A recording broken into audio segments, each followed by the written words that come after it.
పరిపాలనలో ముఖ్యంగా ఈ మూర్ఖపు ముఖ్యమంత్రి గారి మాటలు వింటున్న రైతులు ఎవరైతున్నారో వారు బాధపడతా ఉన్నారు. ఎందుకంటే వారికి అర్థమైపోయింది ముఖ్యమంత్రి గారికి సభలు పెట్టడం, అది కూడా ఎకరానికి ఒక సభ, ఒక ఎకరానికి రైతు బంద్ చేస్తే దానికి ఒక సభలు పెట్టడం, రోత మాటలు మాట్లాడడం, బూతులు తిట్టడం తప్ప ఆయనకి ఏమి చేత కాదని అర్థమైపోయింది.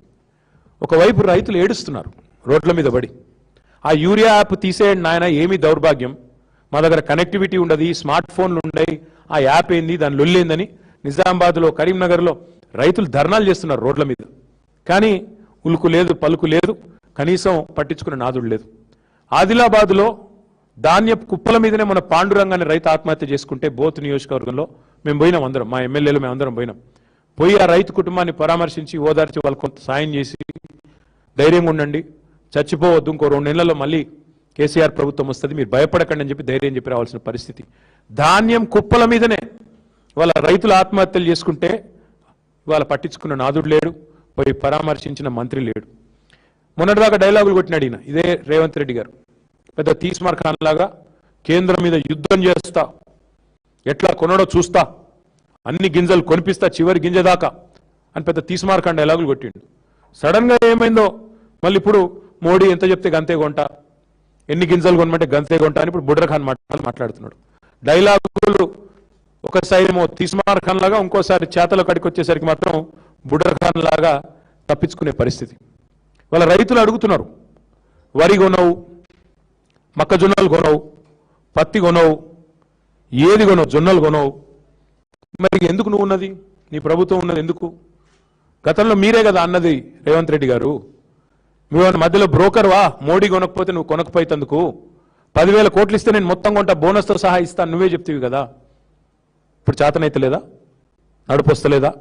అసలు ఇంటెలిజెన్స్ ఉందా నీకు? నీ నీ నీ ప్రభుత్వానికి ఏం జరుగుతుందో కనీసం క్షేత్రంలో అవగాహన ఉందా నీకు? రైతుల్లో ఎంత ఆందోళన ఉందో, ఎంత అలజడి ఉందో తెలుసా?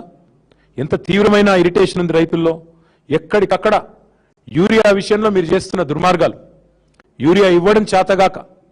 ఒకనాడు కేసీఆర్ గారి పరిపాలనలో ఆటో డ్రైవర్కి ఫోన్ చేస్తే పొలం కాడికి యూరియా వచ్చేది. కానీ ఇవాళ మీ అద్భుతమైన పరిపాలనలో యూరియా కోసం బారులు కట్టాల్సిన పరిస్థితి, లైన్లో చెప్పులు పెట్టే దుస్థితి. 10 ఏళ్ళు చక్కగున్నది, ఒక్కసారి ఏమైంది అంటే సమాధానం చెప్పే నాతుడు లేడు. మరి మేము అడిగేది అందుకే, మీకు యూరియా సంచులు తెలియదు కానీ ఢిల్లీకి డబ్బు సంచుల విషయం అందరికి మీరు మోస్తారు బాగా అని తెలుసు. ఇంకా విచిత్రమైన విషయం, మేము ఆయనకు అప్పచెప్పింది ఒక అద్భుతమైన దివ్యమైన రాష్ట్రాన్ని అప్పచెప్పినాం. ఊరికే నేను ఇదేం మాటల్లో చెప్పట్లేదు. పర్ క్యాపిటల్లో నెంబర్ 1 తెలంగాణ. ఈ రోజు కూడా 4,20,000 రూపాయలతో వీఆర్ నెంబర్ 1 ఇన్ ద కంట్రీ. ఇది వాస్తవం కాదా? దాన్ని పెట్టుకుని దివాలా తీసిన రాష్ట్రం ఎట్లా అంటావు నువ్వు? SOTRలో స్టేట్ ఓన్ ట్యాక్స్ రెవెన్యూస్లో నెంబర్ 1 తెలంగాణ, GSDP పెరుగుదలలో నెంబర్ 1 తెలంగాణ. అట్లాగే దర్జాగా ఉన్న రాష్ట్రాలలో, పెరుగుతున్న రాష్ట్రాలలో నెంబర్ 1 తెలంగాణ. నీకు చేతనైతలేదు. నెంబర్ 1 స్టేట్ ఏమైంది? చివరికి పోయి ఓటుకు నోటు కేసులో నెంబర్ 1 A1కు దొరికిపోయింది. అందుకే ఇవాళ ఏం జరుగుతున్నది, వరుసగా మీ పరిపాలన రాగానే 2 ఏళ్ళు రెవెన్యూ లోటు, మీరు ఇవాళ 2 ఏళ్ళు వరుసగా రెవెన్యూ డెఫిసిట్. తగ్గుతా ఉన్నాయి, అన్ని తగ్గుతున్నాయి. నేను ఆయన మాట్లాడుతుంటే ఇంకా ఆశ్చర్యం అనిపించింది నాకు. అన్ని రంగాలలో ఆయన ఏదో దివ్యంగా నడుపుతున్నట్టు ఆయన మాట్లాడుతుంటే, ఇవాళ మొత్తం GSTలో down, stamps and registrations down, motor vehicles sales tax down, అన్ని రంగాలలో వైఫల్యం నీది కదా.